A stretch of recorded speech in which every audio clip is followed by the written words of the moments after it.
Hey everyone, my name is Yarrow and you're listening to the Daydreaming Wolves podcast. Happy Solstice wherever you are in the world. I hope you're having a beautiful day, connecting to light and darkness, and maybe having a moment of stillness to really celebrate the seasons and the turning of the wheel, and also appreciating where you are in life right now. I am sending you a beautiful, really cool and groovy interview episode with my mentor, Nancy Antenucci. Honestly, this woman is such a treat. She's hilarious and insightful, and I learned so much from her. I also love her book and everything that she's doing in the world. So yeah, listen and hopefully you'll get lots out of that too. I think Nancy is really amazing, and I think you might also want to check out her website and get on the newsletter because she has a second book coming out. And since I loved the first one so much, I'm really excited for that too. Just two small announcements before we start. The first one is that I'm running a live business workshop series this summer all about DIY media as an addition and alternative to social media, which I feel is increasingly becoming stressful for many of us. And I really care about us owning our own content and creating platforms or spaces in which we can share our stories authentically and with love in a way that really connects us. So I have already run a workshop on developing a long-term content strategy, which you can get the replay of. And then this Monday, I'm running one on blogging and podcasting, which I think is really powerful. And that's not to say that social media can't be really powerful too. I'm just really feeling that we need to up our game and be out there in as many beautiful ways as possible. There's going to be two more workshops after this, one on Monday, one on getting organized and loving spreadsheets and creating systems, and one on getting really good at telling and owning our own stories. So if you want to join those, you can become a Patron and pledge $3 or more. You cancel that anytime and you get invites to these workshops. And also you'll get access to my Magic of Embodiment membership, which is really pretty cool. If I say so myself, the theme for this month is faith. So we're exploring what that means to us, where we maybe have heaviness around that word. If you like, you can join us in writing your own prayer or affirmation. There's journaling prompts, there's a movement practice, a herbal recipe, there's a plant friend profile, and there's a community to connect with. And so it's a really rich offering that starts at $3 a month. I'm going to be upgrading or relaunching this whole thing later in the year after the summer. It's going to be called Wild Embodiment, and there'll be more writing and more live meetups with me on the internet. And it's going to be a little bit more expensive because it will be also containing a lot more video content, more live time and connection with me. And so if you're becoming a patron now, you'll be grandfathered into that current old price, which starts at $3 on a sliding scale. And so, yeah, check that out. I'll send you the notes and the links to that in the show notes. And now I'm going to let you enjoy this beautiful episode with Nancy Antenucci. Thank you for listening. Hey everyone, I'm super excited to have the beautiful and amazing and inspiring Nancy Antenucci with me today. And I want to tell you how I first met her. So in 2016, I think, I read her book, Psychic Tarot, and I really loved it. It really felt like it was speaking to me personally. The exercises were so beautiful, and it was a tarot book that I could really connect to across time and space. It felt a bit like sitting in bed and having my own private tarot teacher. And I think I was kind of letting that book work on me for about a year. And then I got in touch with Nancy at a time where I was kind of really wanting to expand, but also feeling a little bit unsure. And I know that's a common experience of feeling a bit like an imposter and, you know, wanting to do something new and creative and bold, but just needing a little bit of support. So at the end of 2017, at the beginning of 2018, I mentored with Nancy, and it was such a beautiful experience. It really was affirming of my weirdness, which was exactly what I needed at the time. It gave me a lot of inspiration, and it just was really positive and important for me to see that there's someone older than me that was doing what I was wanting to do with my life. And so I'm so grateful to know Nancy, and I'm still kind of with the wisdom and inspiration that I received from this mentoring. And I'm just super excited to speak to her today and to share some of her insights with you guys. Nancy, thank you so much for being here. Oh, it's an honor. I'm so glad you asked me to be It took me long enough. So, yeah. But I always trust the timing. So, I would love to start by asking you, kind of, how do you describe your work and where are you in the world and what is nature like around you? I describe my work as actually I don't call myself a tarot reader on my website. I call Mm. myself a creative advocate, and I mean that both ways. Like I'm an advocate in a very creative way, and I'm creative. I really want to advocate creativity. So I don't need to spread the gospel of tarot around the world. I really think the solution to a lot of car wrecks that we're in right now is creativity. And that to me, whenever I've seen creativity work, it's just that thinking outside the box or seeing things differently. So that's how I describe my work, as creatively empowering people. Tarot is the tool for me to do that, and I certainly love turning people on to tarot if they want to learn more about that language. But whatever I can do to break creative blocks, that's where it's at. Um, and I love, where do I live? You know, Yarrow, I've started, when I do workshops with a lot of people that I don't know, it's for them to go around and describe themselves from their landscape without using formal names, so that we really connect, we really remember. So what I would say to you and to listeners, I am in the middle of America, way north, where we do have 6-month winters, and I am by the Mississippi River, so I'm by a big river. I love it. It's almost all sky.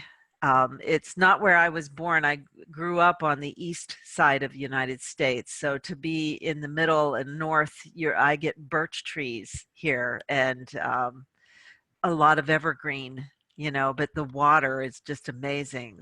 It's called the land of 10,000 lakes. Mm, So that's that's where I'm from. yeah, that sounds beautiful.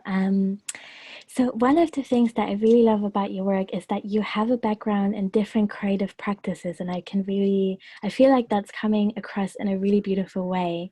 You're shooting videos sometimes, that I really recommend people check out, and you have also been a dancer, is that right? Absolutely. Yeah.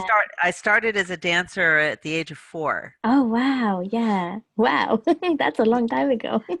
Well, and here's the problem with that, with dancing though, is that you are expected to be mute. So Mm, you don't, your body is your voice. mm-hmm, And it was really,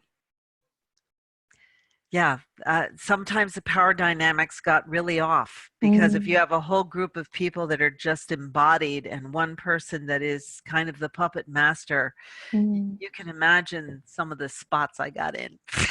Oh, yes. And I Yeah. tell people, really, Terpsichore is a bitch goddess, so like if you have to follow her, then do it. If you don't have to follow her, I would say find the nearest exit, because yeah, she is. And it's not just the business of dance. It really is, when you speak with your body, you're so vulnerable, and you're Mm, so open. And a lot of times when we're younger, we don't have the boundaries, the energetic boundaries we mm, need to stay safe, yeah. even from being energetically invaded by people. Mm. So Oh, I yeah. took a couple hits. Yeah. Tell me about it. Yes. Oh, What at the moment, and I'm so glad that yeah, I feel like it's still like such a strong influence, and I feel that in the way that you embody your creative work now and working with the tarot and your writing as well. And I'm wondering, kind of, what are your favorite creative practices on a day-to-day basis at the moment?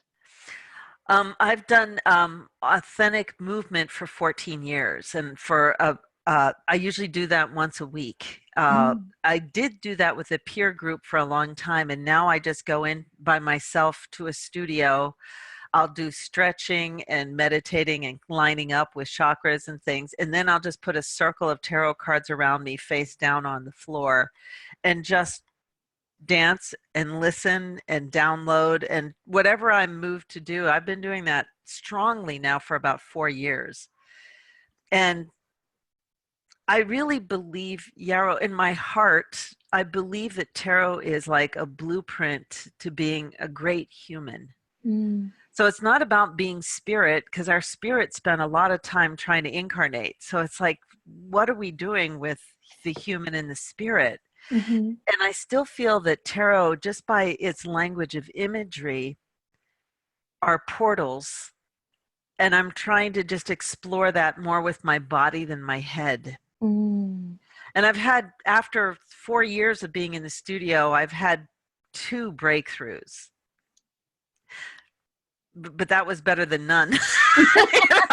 And I feel like David Bowie put it perfectly when he said, when you don't feel like you can really touch the bottom, you're Mm. in water and you don't really feel like you can stand on the bottom, that's when you're doing something important. Mm-hmm. And I do feel like that when I go in the studio. I'm still like, I don't want to just imitate the people in the cards. I feel Mm. like there's something inherent, because tarot has been such a beautiful historic tool, Mm-hmm. that it can help us if we just went with the image of it or the movement of it. Mm.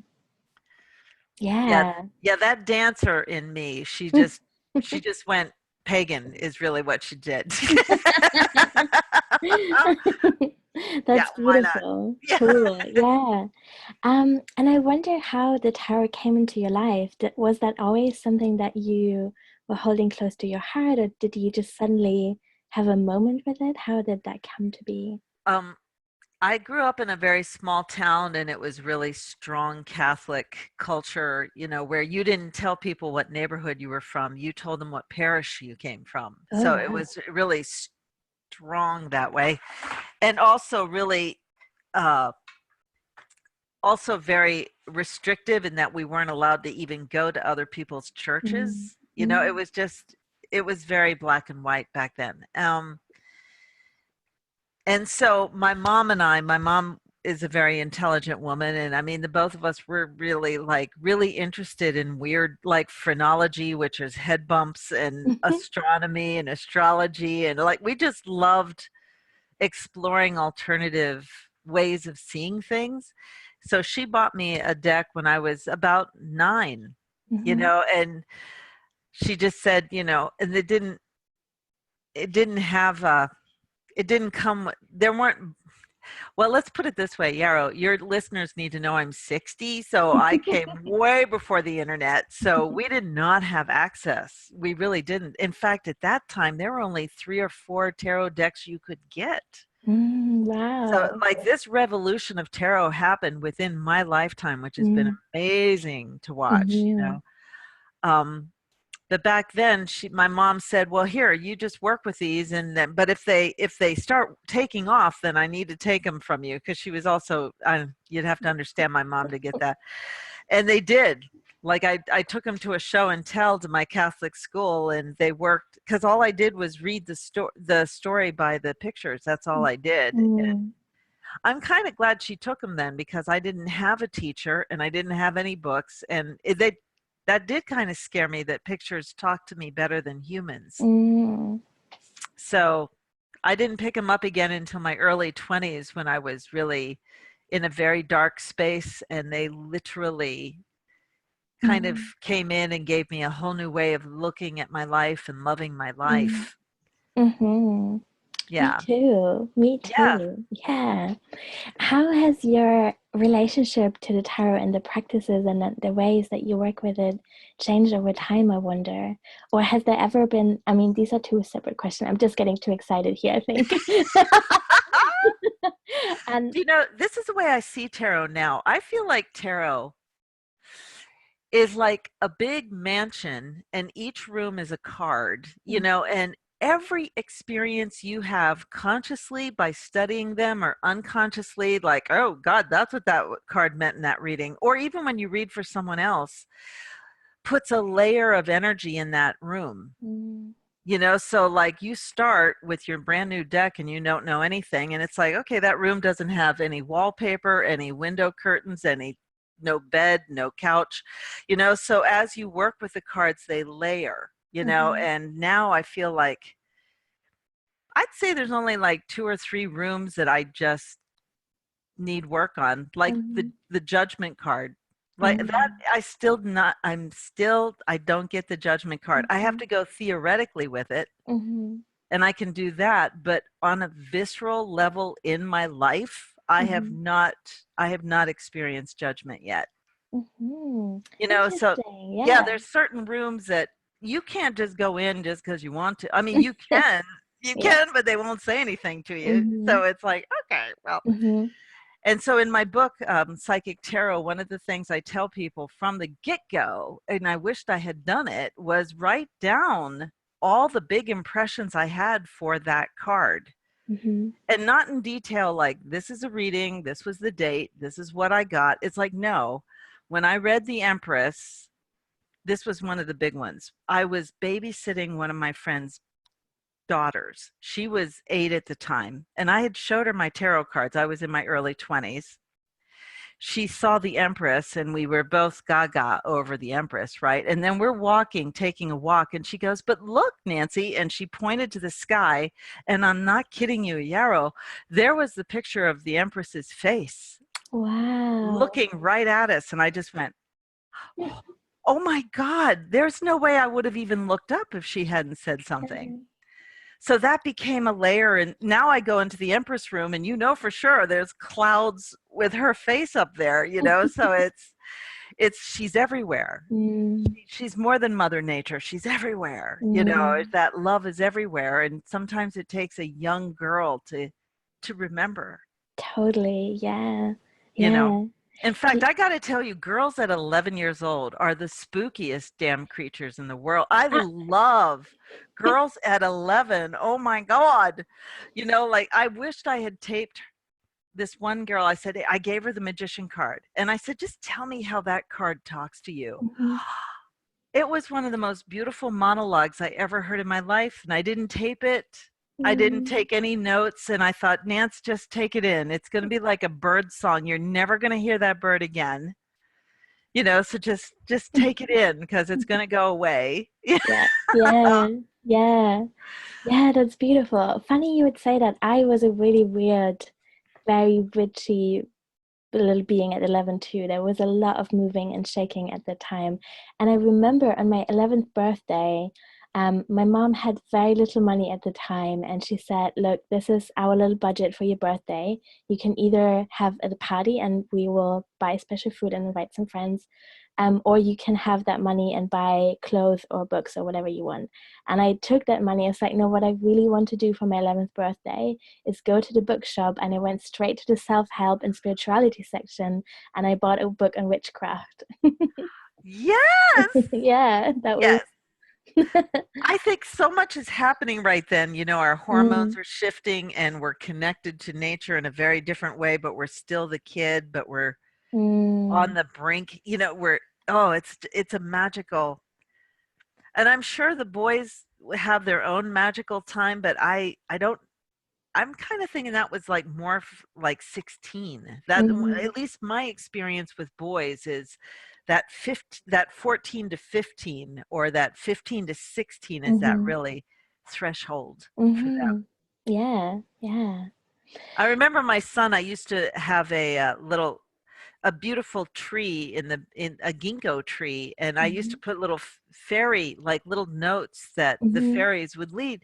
And he came up when he was about 7, and he said, Mom, I don't really see the fairies, so I don't know if I believe him. And I said, no, did you ever see something like move really fast on the side of your eyes, like you can't really see it? And he goes, yes.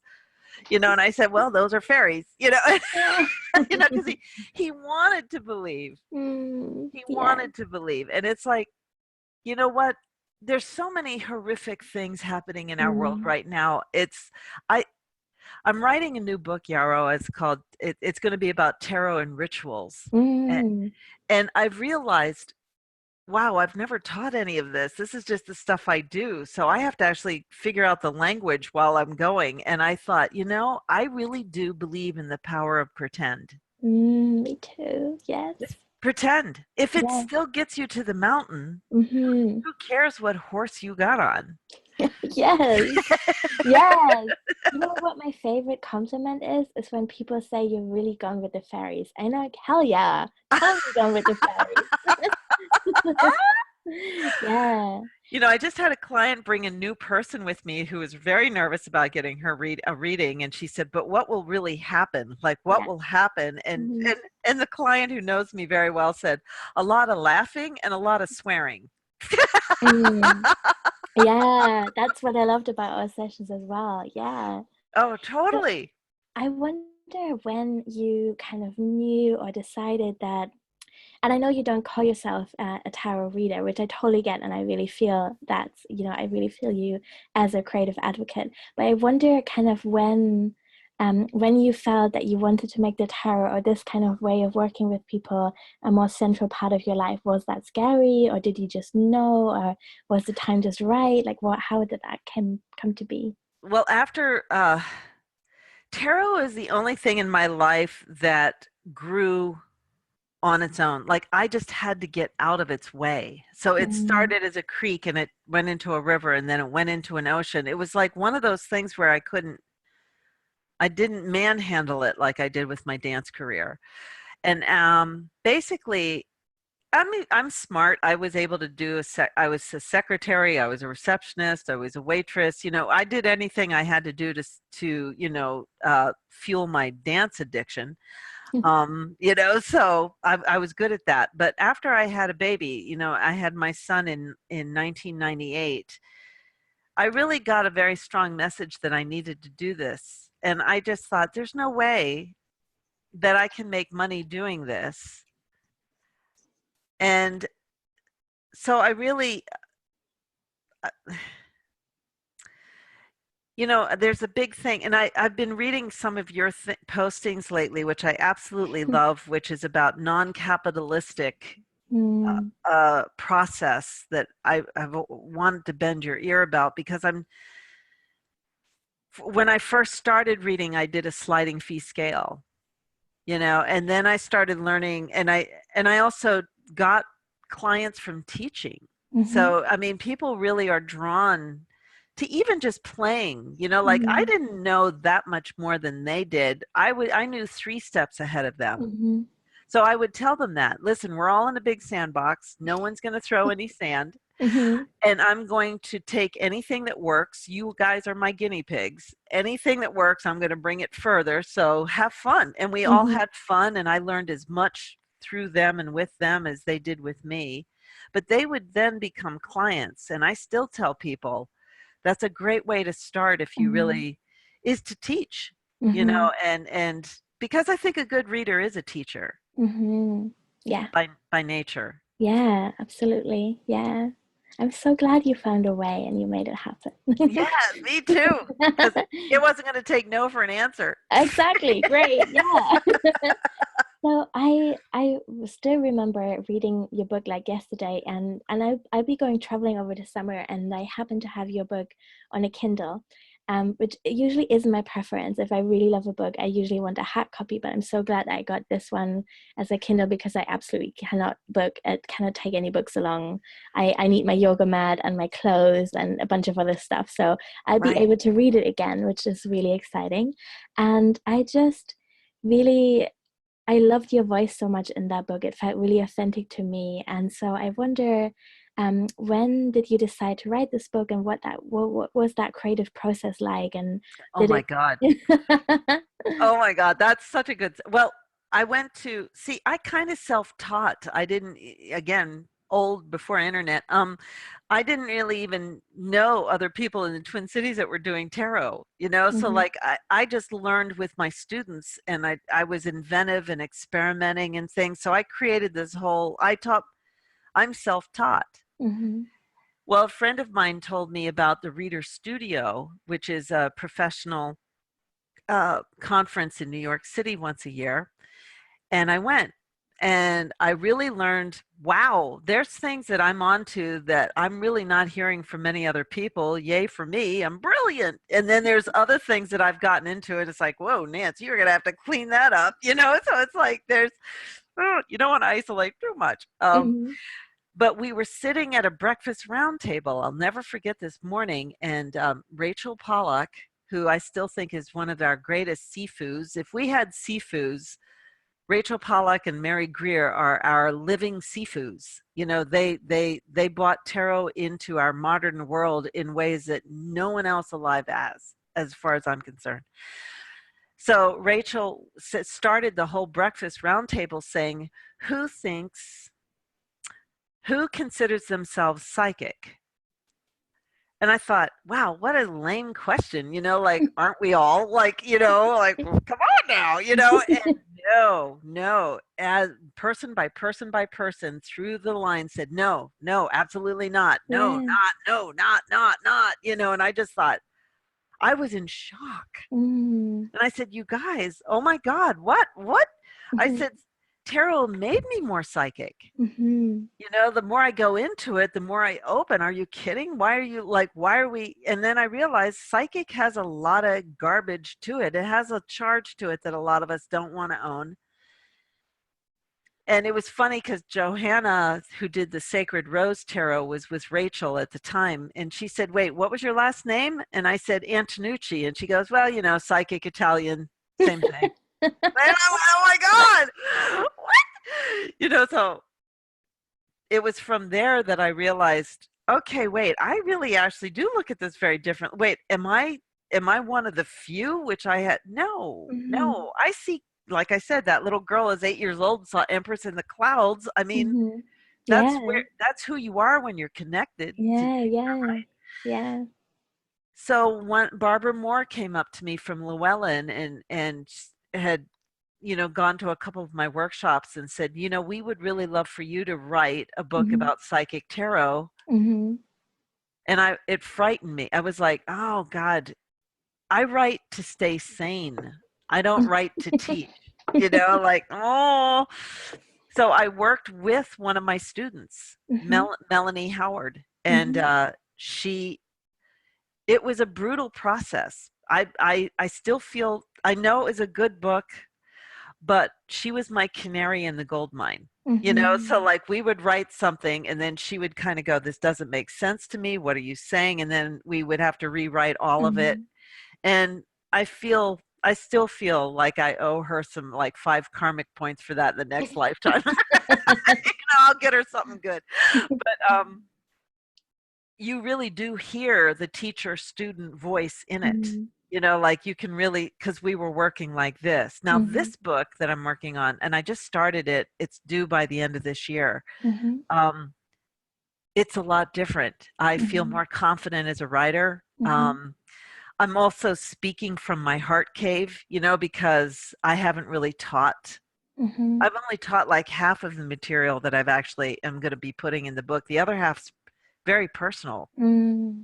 Like you had asked me what kind of practices, and I said, well, authentic movement. But I also, every morning, I have a list of things I read out loud by the window where the sun comes up that I downloaded from Spirit about Mm-hmm. what I love. And, like, here, I'll just read a couple things, Yeah. and I call it's my vision statement. And, a friend of mine said, if you don't have a vision statement, you tend to go to what you're concerned about or worried about. Mm. So I say it out loud, and it's so interesting what even I can hear or not hear, even in that Mm-hmm. morning. So I'll just give you the first 5. I discover new spaciousness through stretching and meditation. I enjoy big blocks of time to create and listen. I am well rested. I follow the rhythms of the moons and the seasons. I eat to live. Oh, that's There's beautiful. 30 more, Wow. and I have to read it and kind of go, okay, Nance, that Mm-hmm.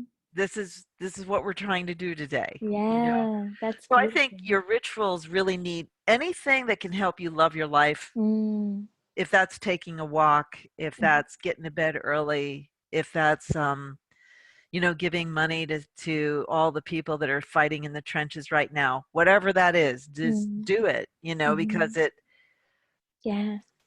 that's where spirit leads us, is to loving life. Yes, I agree. Yeah. So I know and I feel in my body what you mean by psychic tarot because I've read your book and I've worked with you, and I feel that it's a very grounded, very practical, very beautiful, very inspired approach.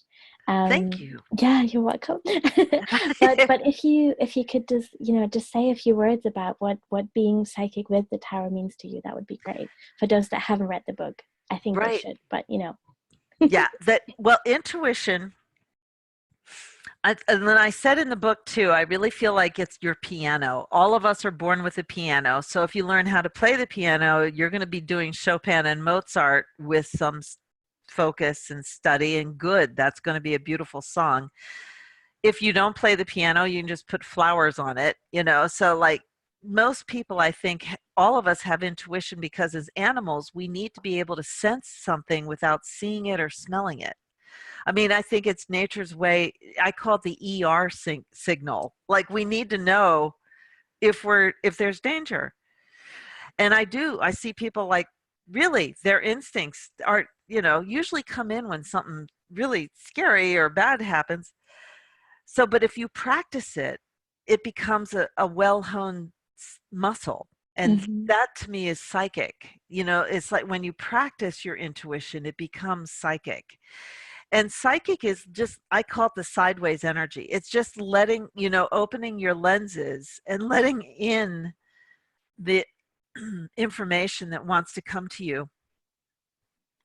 I talk to students about this all the time. I feel like our brain is like the dog brain. Like, what do we need to do? Who needs to be happy? When am I going to eat?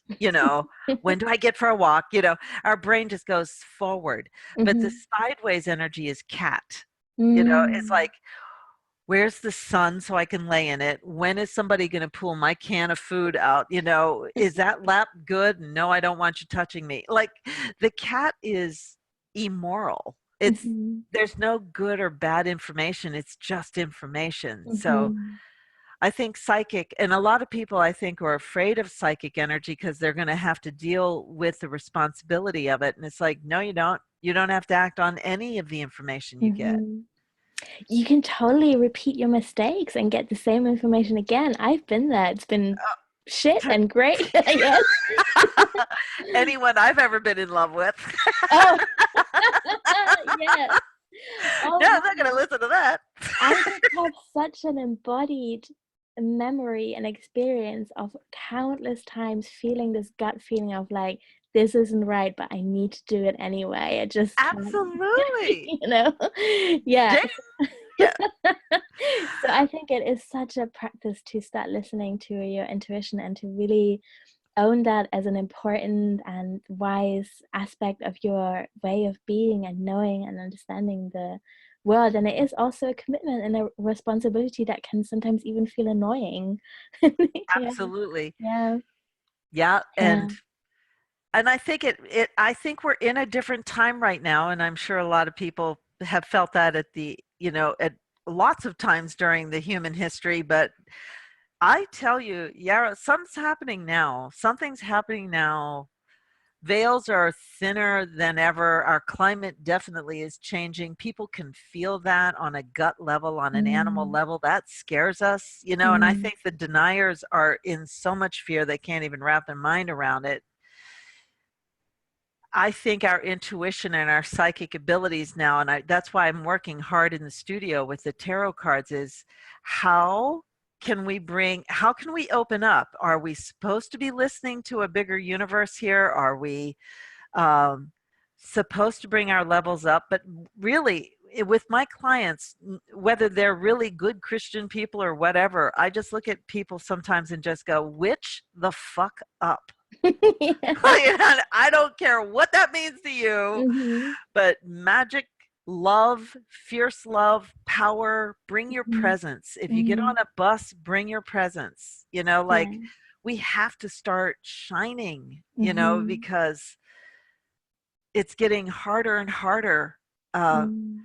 I do. I feel like there's clouds of fascism all over the world right Mm. now. And it's like, wait, how is that growing? And it's like, well, you know what? In Eastern medicine, like I had a really very talented friend of mine is an acupuncturist, and he said, you know what? In Eastern medicine, we treat what's healthy to get stronger Mm-hmm. and Yeah. let go of what's sick or ill. Just let it go and just Mm. really work on what's healthy and bring it forward. And that's, to me, that's what we need to do with energy now. Mm. Yeah. Yeah, me too. I'm so excited for your next book. Oh, thank I you. I want to circle back to the rituals a little bit because I really loved what you described about what you're reading out into the sun each morning and kind of how you're starting the day.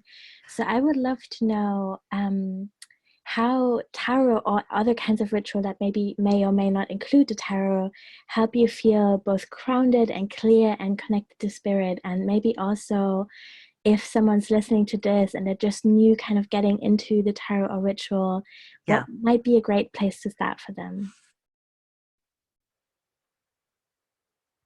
I think these are So the really two first thing big that comes to questions. my no, the first thing that comes to my mind, especially as a teacher, when somebody's really struggling, is what can be fun. Like how curiosity is everything. So Mm, you really want to be able to follow your curiosity. So what I was working with a student right now, I mentor as well as read cards.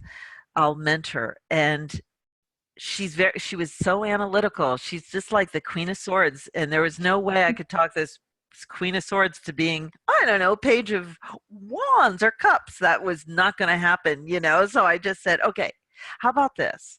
In the morning, pull a card, shuffle, and just ask, how do I serve love today? mm, Pull a card and just pay attention at least 3 or 4 times that day if that image comes up, if it makes sense to you. And then at night, write down what you think you got from the card in your secret journal, you know, but then read the definitions after that. mm, So if you really need that kind of traditional input, get it after you have viscerally mhm, experienced the card, because then it has a place to land. It's actually even really more effective learning traditional definitions if you have a relationship with mm, the, you know how I say this? Yeah, a lot of times I'll say this. Pretend like the tarot is a foreign friend and you two click and the chemistry is great, but you have mhm, no idea what you're talking. No, you don't know what mhm, the other person's saying. mhm, So read them. You don't have to mhm, look. What would that look like if you looked in your definition book for every damn thing they said when they're mm, using gestures and they, you can tell from their mm, tone? So try to learn what you can from tarot like a foreign friend, but then at night look up, okay, it would help if I knew some verbs and nouns, you know. Like, you know, where is the yeah. bathroom? That's always a good one. And so that, I would say, is a beautiful ritual, is that every day just let the image of that card unleash itself in the world for you somehow. I have a good story about that. I have a, when I was learning, see, my deck didn't have a little white booklet. I didn't Mm. know there were definitions. So that was goddess's giggle, like, ah, I'll put you on the path right away. You won't know what the hell you're doing, so you have to figure it out. And I got the Knight of Swords that day. And so I thought, oh Lord, there's gonna be someone. Oof, this is kind of dick energy. I don't want, you know, it's like someone's gonna be an asshole. You know, and I looked for it all day. I was really kind of paranoid about it, like, and it never happened. People were good to me, and it was okay. I don't know what this. Not, maybe I'm the one. No, I'm in a good mood.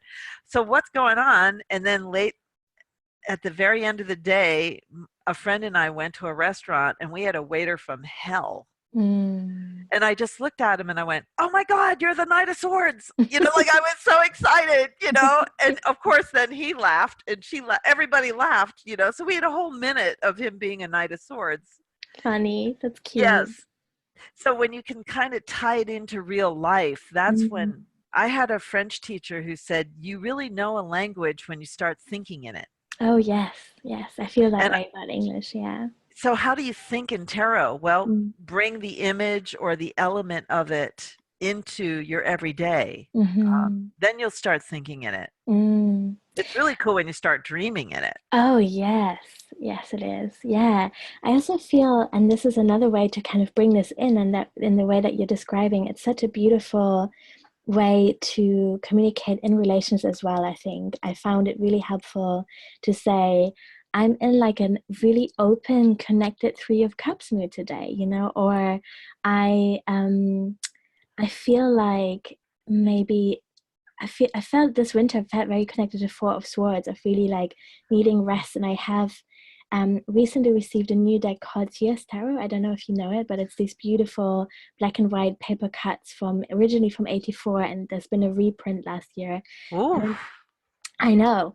And in this deck, the Four of Swords is a person sleeping under a really beautiful starry blanket, and they are surrounded by four swords in their bed. So there's like this real sense of like security and rest and meditation and retreat. And when I first saw this card, it suddenly, like within a second, just really deepened my understanding of this card, even though I had worked with it before and really loved it and appreciated it.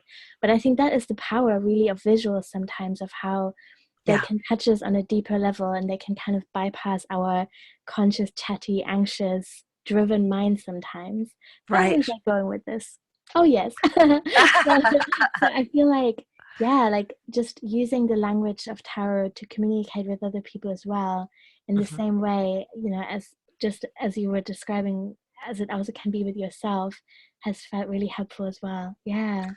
Yeah, and Mm. I do think, being in a room of tarot readers, I mean, Mm. we are uber communicators, Mm-hmm. so Yeah. there's this, I mean, it is and I don't think everyone who reads tarot is psychic, by the way, any more than everyone who does an astrology chart is intuitive. Some Mm. people just follow the math, and other people kind of can make different connections. It's apples and peaches. There's no Mm-hmm. better way. I would never just go traditional. It bores the crap out of me. Like, why would I do that? I'm not going Yeah. to do that, Yeah. any more than, I mean, Yeah. in my mind, there's a lot of people that go to church, and if you really look around, half of them fell asleep somewhere. Mm. It's Yeah. like, really? So Mm. you're just going to do it mindlessly. Does that still Mm. count? Yeah. And I think it's such a beautiful way to remedy that and bring intention in instead, to get Right. really intentional with what we're doing, what we're paying attention to, how we're living through our days. Yeah. I wonder, as you are in this creative process with your second book at the moment, if there's a card that feels like an archetype that is supportive, or that you kind of turn to when you feel a bit stuck, that you feel Well, it. I in fact got this from my friend James Wells, and it just feeds me so beautifully. It's like the high priestess is gathering all her scrolls and giving it to the Hierophant, Mm, and the cool. Hierophant's codifying. It's like, let's Yeah. make this code. We're going to code this so many people can repeat this on their own. So she's giving him the juice, and he's making the templates. That makes so much sense to I me. know, it's so great. Like, I got to put that in the book somewhere. Yeah. Like God, I would love the picture of it to be that the high Hmm. priestess handing over the scroll, Hmm. and he's just like, but people are really freaky about the Hierophant. You know, he's Yeah. Yeah. he's not one of people's favorites, but No. he's the one I've really grown with the Hierophant, because it is anything you repeat gains power. Hmm. And that's all, to me, in a way. The Hierophant he's a repeater. That's all Hmm. he does, is repeat. I mean, bad habits Hmm. are, rituals, Hmm. Hmm. Yeah. mindless rituals. Yeah. Yeah. Yeah. Yeah. They totally are. Yes. Gosh, yeah. And it's such a practice of liberation to create positive rituals, and Yeah. to give that time as well. What something I really love. I'm gonna stop fangirling at some point here, but I will just say one more thing No, that I really loved don't about you. stop. Okay, okay, I won't stop then. Something I really loved about your book was that it felt so non-dogmatic, and that made it easier for me to open myself to new rituals. And I think because we live in a time where it's easy to compare ourselves, or to get into a story of how things should look like, or where Yeah. we should be in life, or I think this is starting with our bodies. And it doesn't end with careers, it's, you know, family life. It really Yeah. touches every area of our lives. There's so many stories in the media of how things should be, and it's scary to be at the margins of that. Yeah. But I think there's so much freedom and liberation in being gentle with ourselves in how we are adopting change. So I, for example, I just had, give me one moment. I think I'm I just I forgot the example that I wanted to give.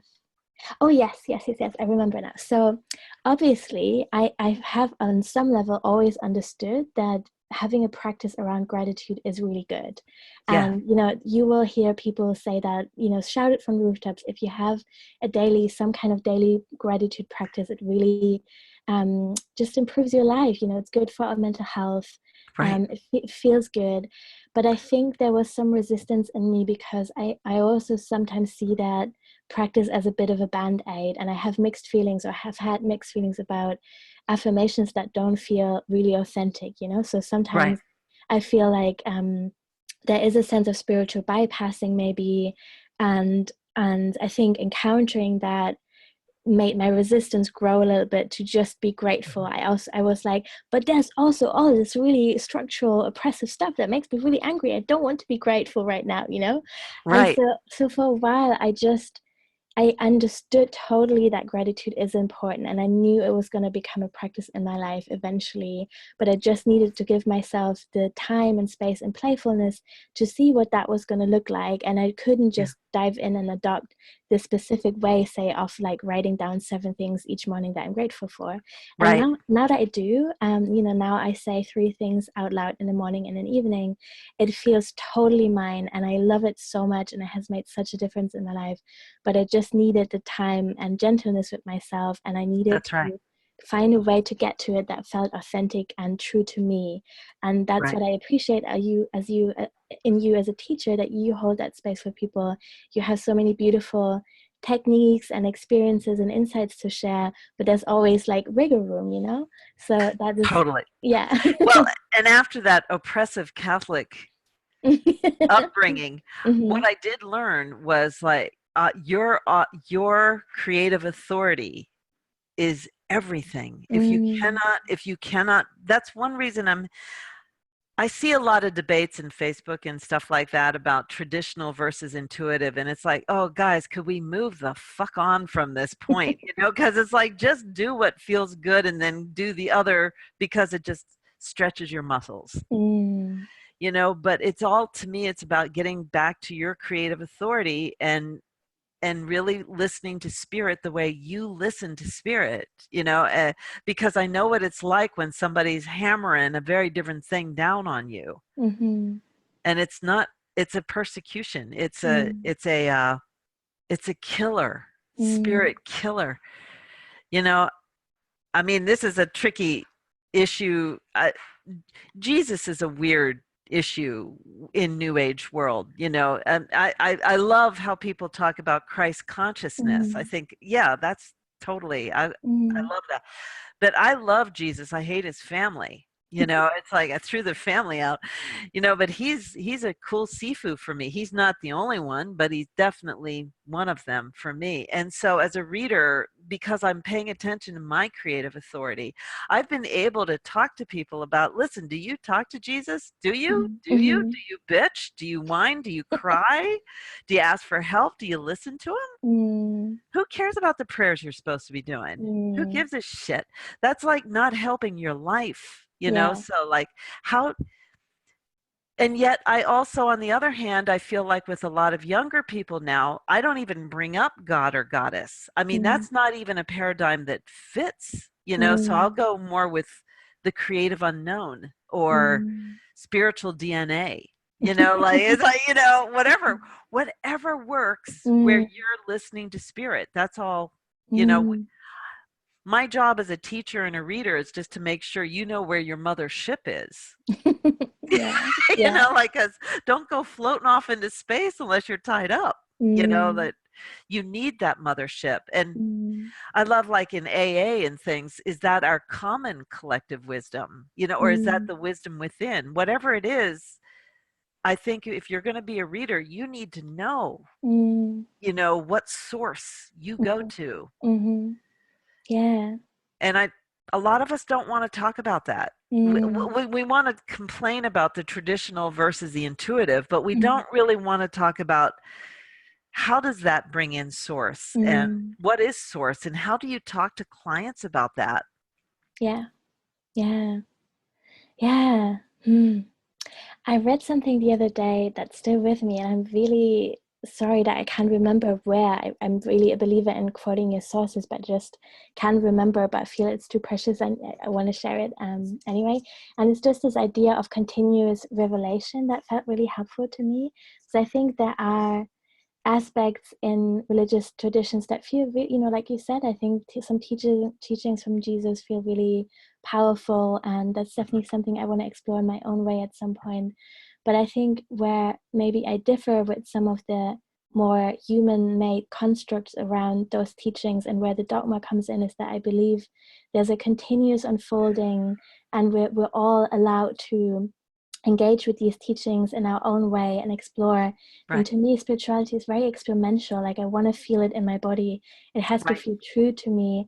And I want to be able to observe it, not just with my mind, but with my whole being. And so I right, think there's a continuity in, in not necessarily understanding time as linear. And I just don't feel that there's been one person ever on earth that had all the truth for every single human being right. for all times. I think Or this a is book. something.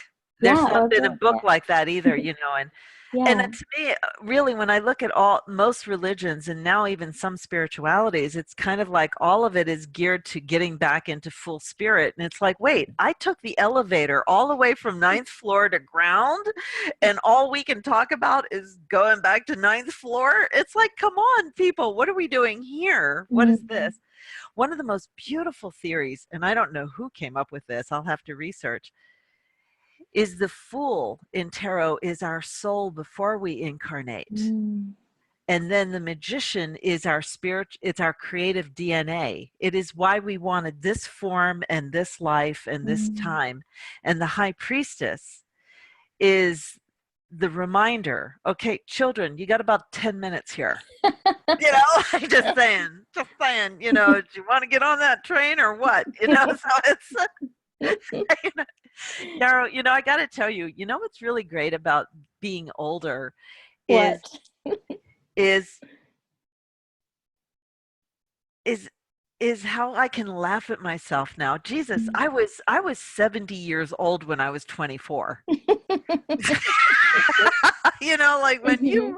when you look at the ridiculousness of our lives in a way, it's like, God, we're here for what? Just like, and Mhm. even though we're having a great amount of influence for just the little time we're here right now, but is how to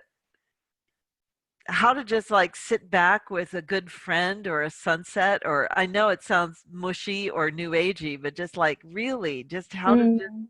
how to allow instead of do, Mm. just allow and attract, and lately I've been seeing with clients and myself especially is the I call it the velvet self is emerging, and Mm. I don't know what that is except for it's my underbelly and it feels more animal than spirit, but it is the animal spirit, Mhm. and soft and open and vulnerable, and it's like, what the hell, but it's like, well, maybe it's because of these clouds of fascism that's Mm. surfacing our greatest vulnerability, and Yeah. how we would unite with each other Yeah.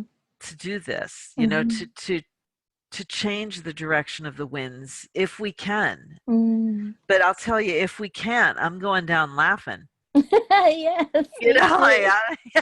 I'm not going to get down without, I'm going to have something to say about that. Yeah, yeah, and I can't wait to yes, totally. I would love to talk to you for another couple of hours, but I'm also really excited this year to start having second interviews with people because I feel like Excellent.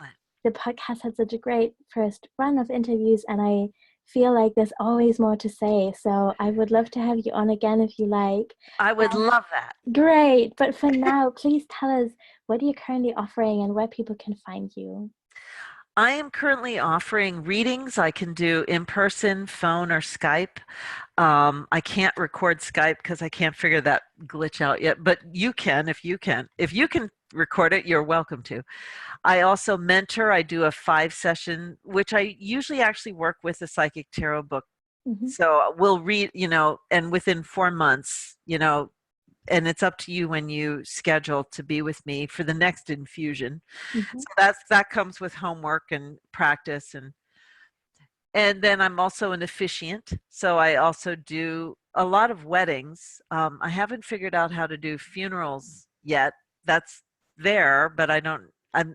It's calling me, but I don't know what to do with it. And you can find me on my website at www.betweenworlds.us. And you can Mm-hmm. ask anything. If there, I also do email readings too, like short one questions, Mm-hmm. if that works. And I Yeah. have that video. I do a little thing Mm-hmm. on Between Worlds video, and you can find that on my website Mm-hmm. too. So I just put little hunks of things I've learned as a reader, and some of those videos might help. Yeah, they're beautifully made. And also, I really love your newsletter. So I think Oh, people thank should you. consider getting on that too. That's beautiful. Um, Thank you. I will add all those links to the show notes. So if people didn't catch that, that's cool. They can just look that up in there. And just want to say thank you so much Oh, again. It thanks. was beautiful Thank you, to Yarrow. talk to you. Thank you. Oh, well, and keep me in the loop because I will. I have been dying to get back to Scotland. I went to Yeah. Scotland once in '95, and I promised myself I would get that back there. Oh my God. Yes. I would love to meet you in Scotland. Thank you. All right.